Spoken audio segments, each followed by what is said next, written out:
Litbang Kompas merilis hasil survei terbaru terkait elektabilitas 3 pasangan calon presiden dan calon wakil presiden.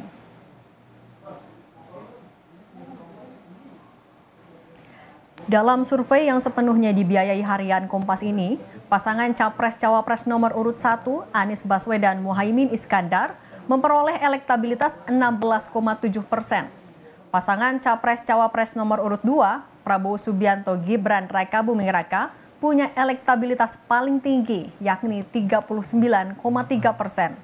Sedangkan pasangan Capres-Cawapres nomor urut 3 Ganjar Pranowo Mahfud MD mengantongi elektabilitas paling kecil dibanding 2 pasangan lainnya, yakni 15,3%.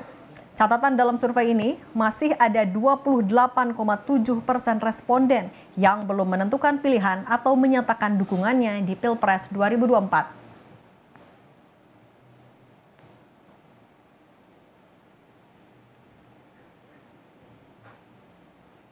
Selain elektabilitas pasangan Capres-Cawapres, survei Litbang Kompas juga memaparkan elektabilitas masing-masing capres. Jika dipisahkan dengan pasangannya, ternyata Capres nomor urut 1 Anies Baswedan punya elektabilitas paling rendah, yakni 17,4%. Sedangkan Capres nomor urut 2 Prabowo Subianto masih punya elektabilitas tertinggi, yakni 39,7%. Dan calon presiden nomor urut 3 Ganjar Pranowo menyusul di bawah Prabowo dengan 18,0%. Sedangkan yang belum menentukan pilihannya ada 28,4% responden.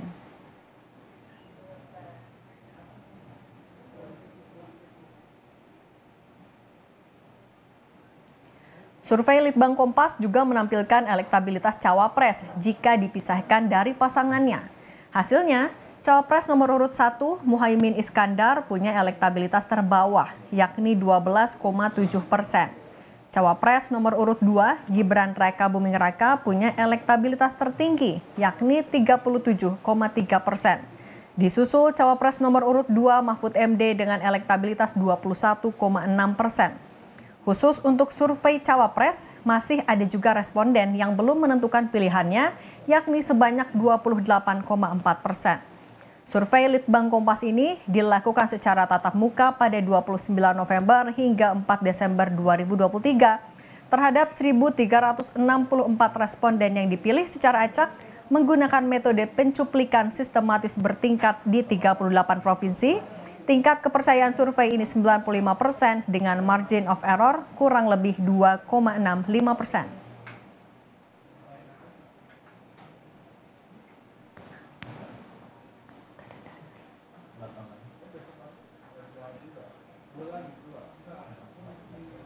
Litbang Kompas merilis hasil survei elektabilitas terbaru untuk 3 pasangan calon presiden dan calon wakil presiden. Hasilnya Prabowo Gibran 39,3%, Anies Muhaimin 16,7% dan Ganjar Mahfud 15,3%. Kita simak tanggapan Capres-Cawapres atas hasil survei Litbang Kompas berikut ini. Bersama dengan Direktur Eksekutif Pusat Kajian Politik Fakultas Ilmu Sosial dan Ilmu Politik Universitas Indonesia, Mbak Huria. Selamat 6 bulan lalu saya ditanya kenapa nomor 3. 4 bulan lalu saya ditanya kenapa nomor 3. 3 bulan lalu juga ditanya kenapa nomor 3. 2 bulan lalu ditanya kenapa nomor 3. Dan saya selalu sampaikan kepada semuanya bahwa dalam perjalanan ini masih panjang. Kami sudah berpengalaman amat lama berada selalu disebut nomor 3. Tapi kami yakin bahwa makin hari bahwa pemilih di Indonesia makin mencari informasi, makin memperhatikan, makin membandingkan. Nah, gagasan yang kami bawa adalah gagasan perubahan. Laporin, kalau naik nggak usah dilaporin. Ada masih banyak swing voter yang belum menentukan pilihan tuh tinggi. Yang belum menentukan pilihan memang banyak. Mungkin sebagian besar masih nunggu debat ya. Kita tunggu aja 1 bulan ini, 2 bulan ini progresnya seperti apa ya. Yang jelas survei tinggi, survei rendah kita tetap kerja keras. Ya. Oh, tidak apa-apa. Jadi sebenarnya ada survei-survei yang lain buat kami itu menjadi pemicu saja. Agar kita bisa berpacu lebih bagus lagi karena waktu masih ada dan konsolidasi sekarang sedang dilakukan. Jadi kita tidak berkecil hati, tugas kita temui rakyat, langsung kita berkomunikasi dengan mereka. Elektabilitas pasangan Capres-Cawapres Prabowo Subianto Gibran Raka Buming Raka mengungguli dua pasangan Capres-Cawapres lainnya dalam survei Litbang Kompas. Di sisi lain, jumlah pemilih bimbang ataupun belum menentukan pilihannya juga meningkat. Apa analisis hasil survei Litbang Kompas ini kita akan bahas bersama dengan Direktur Eksekutif Pusat Kajian Politik Fakultas Ilmu Sosial dan Ilmu Politik Universitas Indonesia. Selamat sore, Mbak Huria. Selamat sore, Mbak Cindy. Mbak Huria, kalau melihat dari hasil surveinya kan paslon nomor urut 02 itu yang paling tinggi. Kemudian disusul dari paslon nomor urut 01 Anies Mohaimin, kemudian yang ketiga paslon nomor urut 03. Kalau dari Mbak Huria sendiri melihatnya ini mengejutkan atau sebenarnya sudah terprediksi? Ya, saya kira kalau kita melihat tren survei yang sekarang ini ya, ini kan memang sudah bisa diprediksi sebenarnya gitu ya. Pasangan nomor urut 2 Prabowo dan Gibran gitu ya punya kecenderungan terus meningkat gitu ya popularitasnya, dan ini juga tentu saja menurut saya sangat dipengaruhi oleh strategi kampanyenya yang lebih menekankan pada gimmick-gimmick politik.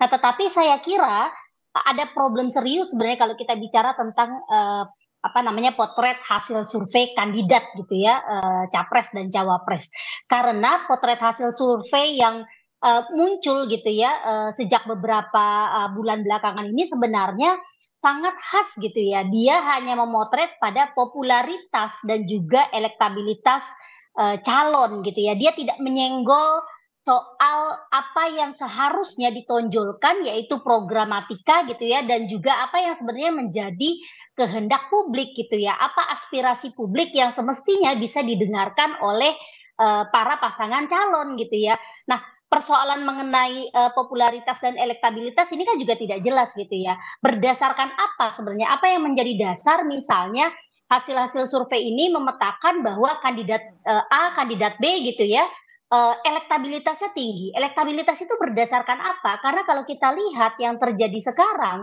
itu justru survei lebih banyak dimaknai dan dimanfaatkan gitu ya untuk mempengaruhi opini publik dan juga untuk mempengaruhi pemilih yang belum menentukan pilihan gitu ya. Jadi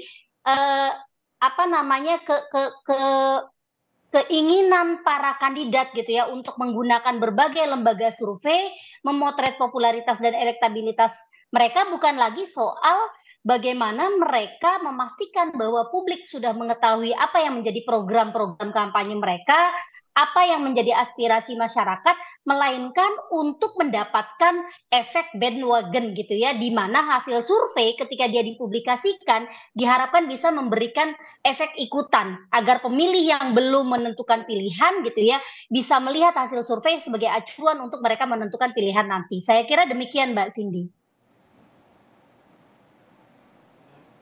Oke, Mbak Huria, kan kalau kita juga melihat ya dari hasil survei Litbang Kompas, jarak elektabilitas dari paslon Prabowo Subianto Gibran Raka Buming Raka dengan Ganjar Pranowo kan juga semakin melebar. Nah, kalau di survei itu disebutkan kalau ada sebagian pemilih PDIP dan pemilih Jokowi di 2019 yang berpindah. Kalau Mbak Huria melihat hanya itu sajakah faktornya atau ada faktor lain yang membuat jarak itu semakin melebar, termasuk juga paslon Amin atau Anies Mohaimin juga bisa menyusul kemudian? Ya, saya kira penyebabnya yang perlu dicek itu adalah justru kenapa kemudian gitu ya jaraknya semakin melebar. Nah, disinilah saya melihat sebenarnya perbedaan strategi yang sangat menonjol di antara pasangan calon. Kalau kita perhatikan saja misalnya ya pola-pola kampanye yang dilakukan di sosial media itu sangat menekankan pada faktor emosi massa. Kenapa ini bisa dilakukan gitu ya? Karena kan sebenarnya peta pemilihnya sudah relatif jelas gitu ya. Masing-masing paslon punya basis pemilih yang loyal. Ya, PDIP misalnya basis pemilihnya yang loyal, dia pasti akan mengarah pada paslon nomor 3 gitu ya. Basisnya Gerindra, kemudian juga Pak Jokowi yang loyal, dia juga pasti akan ke paslon nomor 2 gitu ya. Demikian juga dengan paslon nomor 1. Nah, challenge-nya adalah bagaimana kemudian jumlah suara pemilih mengambang ini ya, yang kita sebut sebagai floating mass gitu ya, yang belum menentukan pilihan, ini akan ke arah mana? Di sini yang diperebutkan. Nah, strategi kampanye yang dilakukan oleh para paslon, terutama saya melihat ya dalam konteks ini adalah paslon nomor 2 gitu ya, memainkan emosi massa. Kita lihat saja di sosial media soal misalnya bagaimana politik balas dendam gitu ya, politik sakit hati Pak Jokowi dengan Ibu Megawati dan seterusnya gitu ya. Jadi yang dimainkan itu adalah emosi massa. Ini yang meningkatkan popularitas, ini yang meningkatkan simpati publik. Jadi cara-cara untuk mendapatkan simpati publik gitu ya lewat gimmick-gimmick politik, lewat potongan-potongan video yang membuat publik gitu ya merasa simpati pada kandidat tertentu, ini yang digunakan. Nah, ketika ini dilakukan secara masif, terutama di media sosial, dia akhirnya mampu mempengaruhi perilaku memilih gitu ya, sehingga kita bisa melihat misalnya orang-orang yang terpengaruh pada pola-pola kampanye seperti itu menjadi bersimpati dan akhirnya semakin besar dukungan kepada paslon nomor 2. Itu yang saya lihat dalam konteks pertarungan yang semakin ketat antara paslon nomor 2 dengan paslon nomor 3 gitu. Karena basis pemilihnya ini kan di 2019 gitu ya, basis pemilihnya kurang lebih sama. Jadi pertarungannya justru ketat di situ. Oke, nah bahkan yang tadi juga disinggung soal pemilih yang masih bimbang, angkanya kan tinggi ya, 28,7%, naik malah kalau dari survei terakhir. Nah ini sebenarnya kenapa bisa naik tajam, padahal kan surveinya dilakukan sebenarnya setelah masa kampanye dimulai, apa alasannya kira-kira? Kembali lagi ya, saya kira begini, yang dilakukan oleh lembaga-lembaga survei gitu ya, ini kan adalah memotret perubahan tren perilaku memilih gitu ya, potensi pemilih gitu ya untuk menilai dan juga memilih calon-calon yang akan mereka pilih gitu ya berdasarkan pada persepsi mereka mengenai popularitas dan juga elektabilitas calon-calon tersebut. Nah, jumlah suara yang mengambang ini kan kalau kita petakan sebenarnya ada 3 ya. Yang pertama adalah para pemilih yang memang merupakan pemilih kritis yang belum menentukan pilihannya dan ingin melihat gitu ya bagaimana misalnya nanti ya di dalam debat antar paslon gitu ya, masing-masing paslon ini bisa beradu argumen. Itu yang pertama. Yang kedua, saya juga melihat para pemilih yang belum menentukan pilihannya adalah mereka yang tidak punya afiliasi politik tertentu gitu ya pada partai-partai yang ada atau kandidat-kandidat yang ada. Nah, mereka yang mudah sekali sebenarnya berubah pilihannya gitu ya.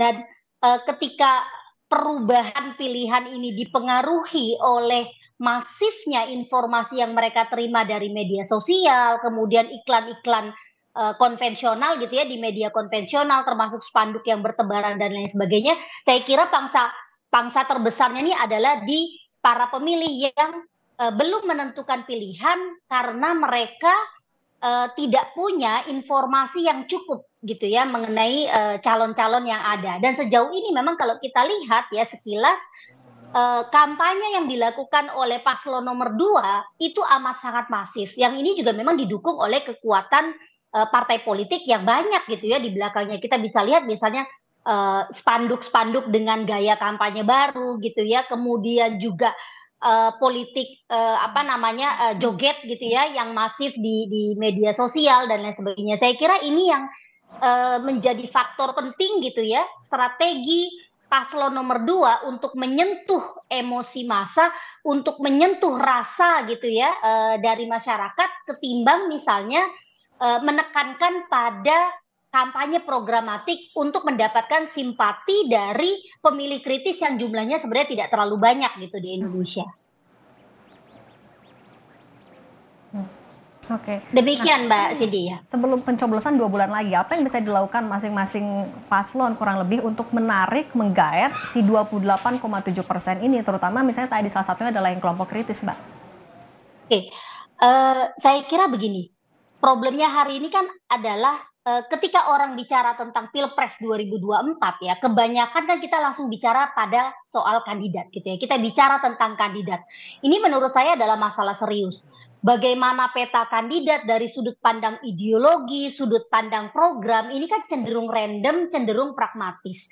PR penting kita hari ini yang seharusnya juga kita tanyakan gitu ya kepada para kandidat adalah bagaimana kita bisa mendorong agar pemilu 2024 melalui kampanye pemilu di 2024 ini kita bisa mendapatkan gambaran seperti apa pijakan ideologis dan kerangka programatik yang bisa ditawarkan oleh para kandidat untuk Indonesia ke depan gitu ya.